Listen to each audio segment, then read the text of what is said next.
Shalom, nama saya Sepriani Zai, mahasiswi STT HAMI Prodi PAK semester 4. Di sini saya akan mengulas kembali tentang pengantar PB1 yang diampu oleh dosen Pajali MTH. Nah, saya akan menjelaskan tentang pertobatan Rasul Paulus. Kalau menurut Perjanjian Baru, pertobatan atau pengalaman dari Rasul Paulus sendiri pun bisa didiskusikan dalam surat-surat milik Paulus sendiri dan dalam kisah para rasul juga. Menurut kedua sumber ini, Paulus bukanlah pengikut Yesus Kristus dan memang ia tidak mengenal yang namanya penyaliban atau kebangkitan Yesus ataupun bagaimana Yesus memberikan Injil semasa ia masih ada di dunia. Tetapi pertobatan Paulus terjadi setelah Yesus naik ke surga. Nah, sekarang bagaimana pertobatan Paulus? Sebelum Paulus mengalami pertobatan, waktu itu dikenal dengan nama Saulus. Jadi ia adalah seorang yang Farisi yang giat, yang memang dalam menganiaya pengikut-pengikut Yesus. Nah, setelah itu Paulus juga menulis suratnya kepada jemaat di Galatia yang membuktikan bahwa memang ia ini sebenarnya sebelum mengenal Yesus ia menganiaya para jemaat-jemaat yang memang mengikut Kristus. Kita bisa baca di Galatia pasal 1 13 sampai 14. Dikatakan di sana bahwa tanpa batas ia menganiaya warga jemaat Allah dan berusaha membinasakan mereka. Dan di dalam agama Yahudi pun dia jauh lebih banyak dari teman-temannya yang sebaya dengan dia di antara bangsanya. Sebagai seorang yang sangat rajin memelihara adat istiadat nenek moyang mereka. Nah, bagaimana kesuksesan Paulus sendiri tentang pertobatannya? Kalau dilihat pertobatan Paulus, kita bisa baca di Kisah Para Rasul pasal 9. Di sana mencatat bagaimana pengalaman pertobatan Paulus pada 3 bagian yang berbeda, di mana lebih terperinci dibandingkan dengan surat-suratnya yang lain.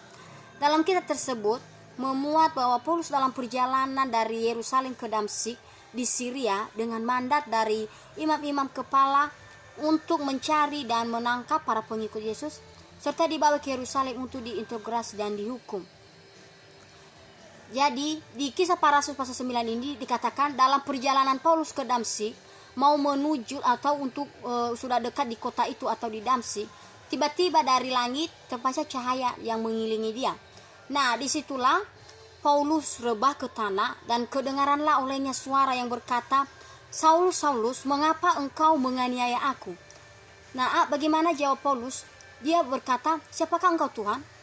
Nah, kata dari suara cahaya tersebut, "Akulah Yesus yang engkau aniaya itu." Tetapi Yesus atau suara yang berasal dari cahaya tersebut berkata kepada Paulus bahwa bangunlah dan pergilah ke dalam kota itu. Karena di sana nanti kukatakan kepadamu apa yang engkau perbuat. Walaupun teman-temannya yang lain, teman-teman si Paulus ini tidak mendengar suara itu, karena mereka hanya mendengar suara angin tersebut dan tidak melihat seorang pun juga. Tetapi Saulus mendengarnya. Ia bangun lalu berdiri dan mau membuka matanya. Tapi apa yang terjadi? Ia tidak dapat melihat apa-apa. Ia buta dan mereka atau teman-teman si Saulus ini pun harus menuntut dia masuk ke Damsyik. Nah, disinilah ia 3 hari 3 lama tidak makan dan tidak minum. Kebetulan juga di Damsyik ini ada seorang murid Tuhan bernama Ananias. Nah, datanglah firman Tuhan kepada Ananias ini berkata, "Pergilah ke jalan lurus dan carilah yang namanya Yudas dari Tarsus, karena disitulah tinggal yang namanya Saulus ini." Sekarang ia telah berdoa dan dalam penglihatan bahwa ada seorang nanti yang bernama Ananias masuk ke dalam untuk menupakkan tangannya kepada Saulus ini. Walaupun Ananias menolak yang diperintahkan oleh Tuhan, karena ia berkata Saulus ini adalah seseorang yang memang tidak mengenal Tuhan. Bahkan ia menganiaya jemaat-jemaat yang percaya dan mengabarkan kasih Kristus kepada orang-orang lain. Tapi Tuhan berfirman bahwa pergilah, bahwa melalui orang inilah yang menjadi alat pilihanku nantinya untuk memberitakan namaku sendiri kepada bangsa-bangsa dan kepada raja-raja di Israel. Bahkan nantinya orang ini akan menanggung banyak penderitaan dan pengorbanan hanya karena mengorbankan dirinya untuk memberitakan tentang sukacita atau tentang nama Yesus Kristus sendiri. Nah, Ananias juga menuruti apa yang telah diperintahkan Tuhan kepadanya. Maka ia menupakkan tangannya kepada Paulus setelah Paulus bertemu dengan dia.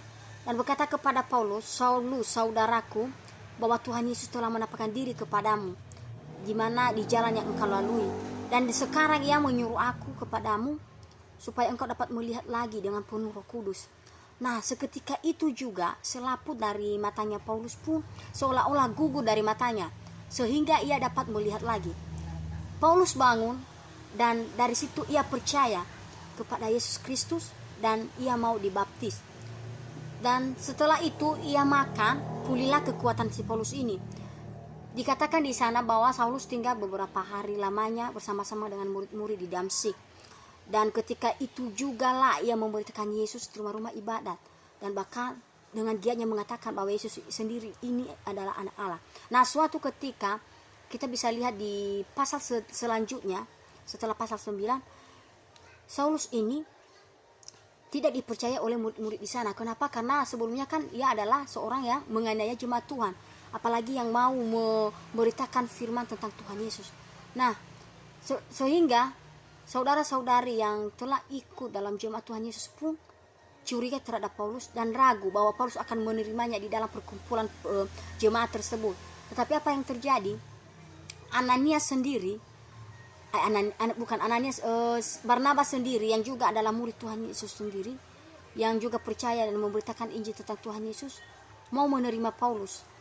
Dan bahkan ia pun dengan tidak ragunya dan percaya bahwa Paulus ini sudah bertobat, ia memperkenalkan kepada murid-murid yang lainnya supaya Paulus diterima di lingkungan saudara-saudari di situ. Nah, sekarang tentang perjalanan atau pertobatan Paulus ini adalah juga pengalaman yang memang sangat luar biasa ya, karena dari awal ia sebelum mengalami pertobatan yang tidak mengenal Tuhan Yesus sendiri, yang memang tidak mengenal pemberitaan Yesus selama Yesus hidup di dunia. Bahkan Paulus ini sebelum bertobat, ia juga ikut berunding untuk kepada para ahli Taurat dan orang Farisi untuk membunuh Stefanus, yang memang Stefanus ini adalah penuh dengan Roh Kudus, dan salah satu dari 7 orang pelayan yang melayani Tuhan yang dipilih oleh Rasul-Rasul Yesus Kristus sendiri. Nah, disinilah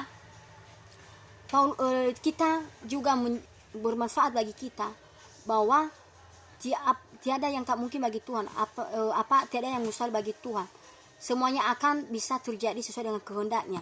Jadi seperti Paulus ini yang awalnya memang menganiaya jemaat-jemaat Tuhan, bahkan tidak suka mendengar yang namanya tentang Tuhan Yesus Kristus, tetapi karena sudah rencana Tuhan untuk memberikan Paulus suatu pertobatan dan kesempatan, bahkan dari Paulus inilah nantinya ia adalah seorang rasul yang memang lebih besar dari rasul-rasul lainnya. Bisa kita dikatakan pun bahwa menurut informasi dia menulis sebanyak 13 kitab dalam kitab Perjanjian Baru. Nah, inilah kehidupan bagi kita sekarang ini, bahwa seorang hamba Tuhan juga, walaupun kita harus meninggalkan kehidupan kita yang lama yang memang tidak sesuai dengan Tuhan, tetapi seperti Paulus ini, ia percaya bahwa Yesus itu memang benar-benar ada. Ia dibaptis, dan setelah itu ia malah yang awalnya tidak mengenal Tuhan, yang awalnya tidak mau memberitakan Yesus, yang awalnya mau mengenai jemaat-jemaat yang percaya kepada Yesus, tapi pada akhirnya ia malah sebaliknya memberitakan bagaimana Yesus sendiri, dan bahkan nanti menanggung banyak derita, dan pada akhirnya pun ia berkorban hanya untuk memberitakan Yesus sendiri. Nah, demikianlah ulasan saya dari materi pengantar PB1 yang diasuh oleh Pak Jalem TH, dan Tuhan Yesus memberkati. Shalom.